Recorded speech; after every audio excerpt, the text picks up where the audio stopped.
List எல்லாம் இருக்குலண்ணே இருக்கு. சரி மறக்காம கருவேப்பிலை கொத்தமல்லி சேர்த்து வாங்கிட்டு வாங்க. வர்றேன். ஏமாலே வராதீங்க.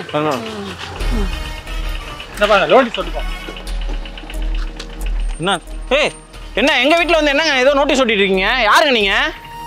இந்தாம்மா நீ வெளியே வாமா. என்னங்க என் தங்கச்சி எங்க தேவையில்லாம போய் வெளியே கூப்பிடுறீங்க? வெளியே வாமா. யாருங்க நீங்க? எங்க வீட்டுக்கு வந்து என்னென்னமோ பண்ணிட்டு இருக்கீங்க? பேங்க்ல லோன் கட்டலன்னு வீட்டை ஜப்தி பண்ண சொல்லியிருக்காங்க. ஏதாவது நீங்க பேங்க்ல பேசுங்க.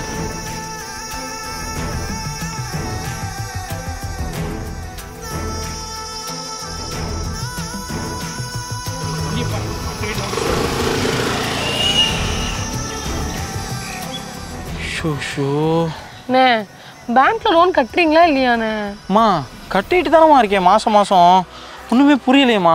சரி நீ இதை புடி, நான் போய் பேங்க்ல ஒரு என்ன ஏதுன்னு கேட்டு வந்துடுறேன். போங்க.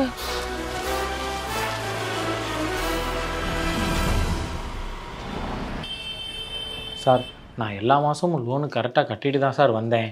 இடையில ஒரு 2 மாதம் மட்டும் உடம்பு சரியில்லைன்னு லோனு கட்ட முடியாமல் போயிடுச்சு சார். ஆனால் அதையும் சேர்த்து கட்டிட்டேன் சார். அதுக்குள்ளே பேங்க்லேருந்து வந்து இந்த வீடு கடனில் உள்ளதுன்னு வீட்டில் போஸ்டர்லாம் ஒட்டி வீட்டை ஜப்தி பண்ணிடுவோன்னு பூட்டெல்லாம் போட்டு வந்துட்டாங்க சார். என்ன சார் இது? சார் நீங்கள் பெனால்ட்டியோட ஓவர் டியூ மட்டும் தான் கட்டியிருக்கீங்க. இன்னும் இஎம்ஐ பெண்டிங்கில் இருக்கல, அதை யார் கட்டுவா? சார் இதெல்லாம் எனக்கு முன்னாடியே சொல்லவே இல்லை, தெரியவே தெரியாது சார். சார் டைம் ஆயிடுச்சு, நாளைக்கு வாங்க நம்ம டீட்டெயிலாக பேசிக்கலாம். சார் சார் சார் இப்போது இந்த வீடியோவில் இவருக்கு நடந்த மாதிரியே கொஞ்ச நாளைக்கு முன்னாடி திருப்பூரில் ஒருத்தருக்கு நடந்திருக்கு. அவர் வந்து ஒழுங்காக லோன் கட்டலை அப்படின்னு சொல்லி இந்த வீடு கடனில் இருக்குது அப்படின்னு சொல்லி அவங்க வீட்டு செவுத்துலேயே பெயிண்டில் போய் எழுதியிருக்காங்க. என்ன அப்படின்னா வீடு கட்டுறதுக்காக DHFL அப்படிங்கிற கம்பெனியில் போய் ஃபினான்ஸ் கம்பெனியில் போயிட்டு ஒருத்தர் 20,80,000 ரூபா அமௌண்ட் வாங்கியிருக்காரு. அதையுமே மாதம் 16,457 ரூபா அப்படிங்கிற வாக்கில் இஎம்ஐயை கட்டிட்டு வந்திருக்காரு. ஆனால் அந்த ஃபினான்ஸ் கம்பெனியை கொஞ்ச நாள் கழிச்சு வேற ஒரு ஃபினான்ஸ் கம்பெனி வாங்கிட்டாங்க. அப்படி வாங்கினதுக்கப்புறமா கடனை மறுசீரமைக்கிறேன் அப்படின்னு சொல்லி மாதம் 16,000 சில்லரை கட்டிட்டு இருந்தவரை 19,750 ரூபா கட்டணும் அப்படிங்கிற மாதிரி சொல்லியிருக்காங்க. அவருமே அதையும் கட்டிட்டு வந்திருக்காரு. ஆனால் இடையில வந்து கொஞ்சம் உடல்நிலை சரியில்லாதனால அந்த அமௌண்ட்டை கட்டல, 2 மாதம் மட்டும் கட்டாமல் விட்டுருக்காரு. அந்த 2 மாதம் அமௌண்ட் கட்டாத விட்டதுனால அந்த ஃபினான்ஸ் கம்பெனிலேருந்து வீட்டுக்கு வந்து அட்ராசிட்டி பண்ணியிருக்காங்க. அதே மாதிரியே வீட்லேயுமே இந்த வீடு வந்து கடனில் இருக்குது அப்படின்னு சொல்லி எழுதியிருக்காங்க. என்னடா இது 2 மாதம் தான் நம்ம அமௌண்ட் கட்டல, இப்படி வந்து அட்ராசிட்டி பண்ணுறாங்களேன்னு சொல்லி இவர் ஆன்லைனில் போய் செக் பண்ணி பார்த்துருக்காரு. அப்படி செக் பண்ணி பார்க்கும்போது தான் 32 வருஷம் கட்ட வேண்டியது அமௌண்ட்டை 80 வருஷத்துக்கு நீட்டிச்சிருக்காங்க. அதே மாதிரியே 20,80,000 ரூபா அமௌண்ட் வாங்கினதுக்கு 1,80,00,000 ரூபா திரும்ப கட்டுற மாதிரி பிளான் பண்ணியிருக்காங்க. ஸோ இதை எதிர்த்து அவர் அந்த ஃபினான்ஸ் கம்பெனியில் கம்ப்ளைண்ட் பண்ணியிருக்காரு. எந்த ஒரு ஆக்ஷன் எடுக்காதனால போலீஸ் கம்ப்ளைண்ட் கொடுத்தாரு. இதே மாதிரியே தான் ரீசெண்டாக மதுரையிலேருந்து நம்ம சேனலுக்கு ஒருத்தர் கால் பண்ணார். கால் பண்ணி அவர் என்ன சொன்னார்னா, HDFC பேங்க்கில் வந்து அவர் பைக் லோன் வாங்கியிருக்காரு. பைக் லோன் வாங்கி மாதம் கரெக்டாக கட்டிகிட்டு இருந்திருக்காரு. ஆனால் இடையில ஏதோ ஒரு காரணத்தினால 6 மாதம் மட்டும் கட்ட முடியாமல் போயிடுச்சு. அதுக்காக வண்டியை சீஸ் பண்ணுறதுக்கு ஒரு 2 பேர் வந்திருக்காங்க. அவங்கக்கிட்ட நாங்கள் பேங்க்லேருந்து வந்திருக்கோம் அப்படின்னு சொல்லி அவங்க சொன்னாங்க. சரி ஐடி கார்டு இருக்கா, நோட்டீஸ் இருக்கா அப்படின்னு சொல்லி அவங்கள்ட்ட கேட்டப்ப அந்த மாதிரி எதுவுமே அவங்க காட்டல. அதுக்கப்புறமா இல்லை நாங்கள் பேங்க்லேருந்து வரல, ரெக்கவரி ஏஜென்சிலேருந்து வந்திருக்கோம் அப்படின்னு சொல்லியிருக்காங்க. ரெக்கவரி ஏஜென்சிலேருந்து வந்தாலுமே ஐடி கார்டு நோட்டீஸ் இதெல்லாம் இருந்தால் காட்டுங்க அப்படின்னு சொல்லி அவங்க கேட்டிருக்காங்க. ஆனால் அவங்க காட்டாமல் போய் போலீஸில் கம்ப்ளைண்ட் கொடுத்துருக்காங்க. அதே மாதிரியே பாதிக்கப்பட்டவரும் போலீஸில் போய் கம்ப்ளைண்ட் கொடுத்துருக்காரு. ஆனால் அவங்க ரெக்கவரி ஏஜென்சி கொடுத்த கம்ப்ளைண்ட் தான் எடுத்திருக்காங்க. அதனால பாதிக்கப்பட்டவர் என்ன பண்ணியிருக்காரு, HDFC பேங்கோடைய வெப்சைட்டில் போயிட்டு மேனேஜிங் டைரக்டர் யார், அதே மாதிரியே அந்த பிரான்ச்சோட ஆஃபீஸர் யார் அப்படின்னு சொல்லி அவங்களுடைய மெயில் எல்லாம் கண்டுபிடிச்சி CCTV ஃபுட்டேஜ் உட்பட கம்ப்ளைண்ட்டாக கொடுத்துருக்காங்க. அதை விசாரித்த பேங்க் வந்து பெரிய அளவில் இது இஷ்யூ ஆகிடக்கூடாது அப்படின்னு சொல்லி பாதிக்கப்பட்டவருக்கு ஃபேவராக ஆக்ஷன் எடுத்திருக்காங்க. இப்போ ரீசெண்டாக கூட இந்த லோன் ரிலேட்டடாக தமிழ்நாடு கவர்மெண்ட் ஒரு சட்டம் கொண்டு வர போகிறதா சொல்லியிருக்காங்க. அதுக்கான மசோதாவும் நிறைவேற்றிருக்காங்க. இப்போ நம்ம லோன் வாங்கியிருக்கோம், ஒருவேளை நம்மளால் திருப்ப கட்ட முடியல அப்படின்னா என்ன ப்ரொசீஜர் அப்படின்னா, இப்போ 1 மாதம் நம்ம கட்ட முடியல அப்படின்னா பேங்க்லேருந்து நமக்கு கால் மூலயமாவோ அல்லது லெட்டர் மூலயமாவோ மெசேஜ் மெயில் இந்த மாதிரி நோட்டீஸ் மூலயமா நம்மளை காண்டாக்ட் பண்ணுவாங்க. காண்டாக்ட் பண்ணி இந்த மாதிரி நீங்கள் கட்டாததுக்கு ஃபைன் அமௌண்ட் சேர்த்து கட்டுங்க அப்படின்னு சொல்லுவாங்க. ஒருவேளை நம்ம 3 மாதம் கட்டலை அப்படின்னா நம்மளுடைய அக்கௌண்ட் வந்து NP அக்கௌண்ட், அதாவது நான் பெர்ஃபார்மிங் அசெட் அப்படின்னு சொல்லி மாறிடும். அந்த மாதிரி மாறிடுச்சு அப்படின்னா அதுக்குமே நமக்கு இன்ஃபார்ம் பண்ணுவாங்க, இந்த மாதிரி மாறிடுச்சு, நீங்கள் இதுக்கு ஃபைன் அமௌண்ட்டோட சேர்த்து கட்டணும் அப்படின்னு சொல்லுவாங்க. இதுவே நம்ம அந்த லோன் வந்து தொடர்ந்து 6 மாதத்துக்கு மேலே கட்டாமல் விட்டுட்டோம் அப்படின்னா அதை வந்து பேங்க் வாரா கடனை அறிவிச்சிருவாங்க. அப்படி அறிவிச்சதுக்கப்புறம் நமக்கு ஒரு இன்ஃபார்ம் கொடுப்பாங்க, என்னன்னா ஒன் டைம் செட்டில்மெண்ட்டாக அமௌண்ட்டை கட்டுறீங்களா அப்படின்னு சொல்லுவாங்க. அந்த ஒன் டைம் செட்டில்மெண்ட்லேயும் நம்மளால் கட்ட முடியல அப்படின்னா அவங்க வந்து 60 நாள் நோட்டீஸ் பீரியட் அப்படின்னு சொல்லி ஒரு நோட்டீஸ் கொடுப்பாங்க.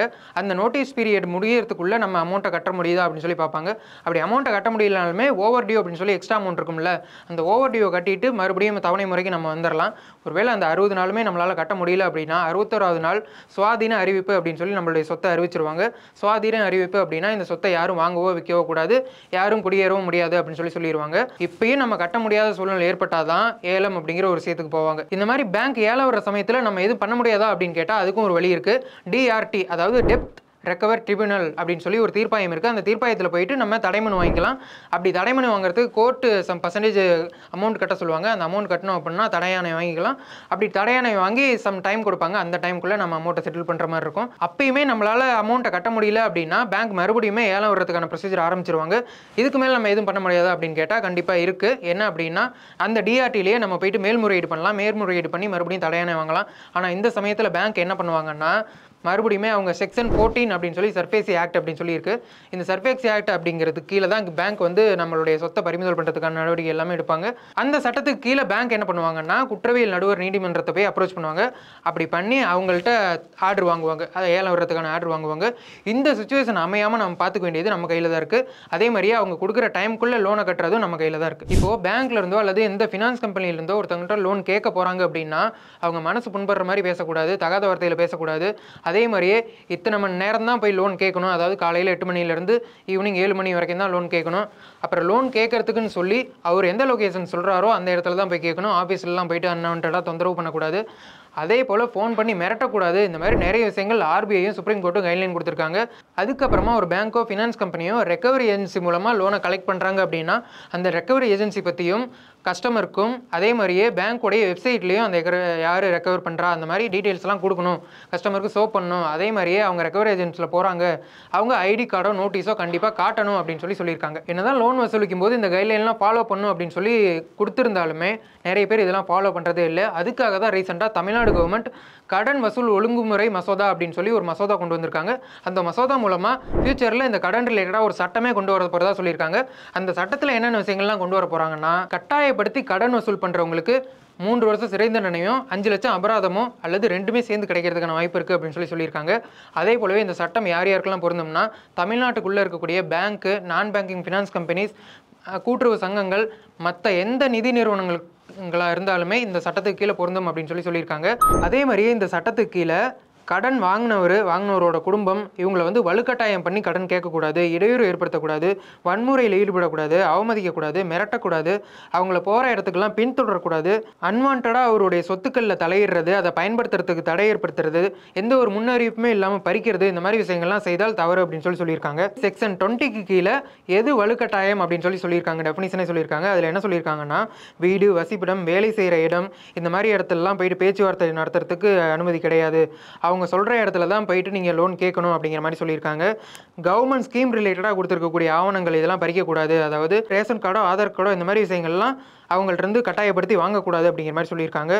அதே மாதிரியே அவங்களுடைய ஒப்புதல் இல்லாமல் எந்த ஒரு பொருட்களையுமே எடுக்கக்கூடாது. அப்படி எடுத்தாக்க 3 வருஷம் சிறை தண்டனையும் 5 லட்சம் அபராதமும் அப்படின்னு சொல்லியிருக்காங்க. லோன் கேட்க போகிறவங்க அவங்கள மிரட்டி அவங்கள தற்கொலைக்கு தூண்டினாலோ தற்கொலையை ஏற்படுத்தினாலோ பாரதிய நியாய சம்ஹிதா சட்டப்பிரிவு 108 படி கண்டிப்பாக தப்பு, அதுக்கான சட்ட நடவடிக்கை எடுக்கப்படும் அப்படிங்கிற மாதிரி சொல்லியிருக்காங்க. ஒரு லோன் கொடுக்கக்கூடிய நிறுவனம் பதிவு பண்ணாமல் இருந்தது அப்படின்னா 3 வருஷம் சிறை தண்டனையும் 1 லட்சம் அபராதமும் விதிக்கப்படும் அப்படிங்கிற மாதிரி சொல்லியிருக்காங்க. அதே மாதிரியே இந்த சட்டத்துக்கு கீழே இன்னும் ஒரு சில விஷயங்கள்லாம் கொண்டு வரணும் அப்படின்னு சொல்லி கோரிக்கைகள் வச்சிருக்காங்க. என்னென்னா கல்வி கடனை இது கீழே இன்க்ளூட் பண்ணணும், வட்டிக்குன்னு சொல்லி உச்சவரம்பு கொண்டு வரணும், ஒவ்வொரு டிஸ்ட்ரிக்ட்லையுமே இந்த மாதிரி கடன் வாங்கின விஷயங்களை விசாரிக்கிறதுக்குன்னு தனி சிறப்பு நீதிமன்றம் அமைக்கணும், அப்புறம் லோன் வாங்கியிருந்தாங்க அப்படின்னா அவங்க கம்பல்சரியாக இன்சூரன்ஸ் பாலிசி எடுத்துக்கணும் அப்படின்னு சொல்கிறாங்க.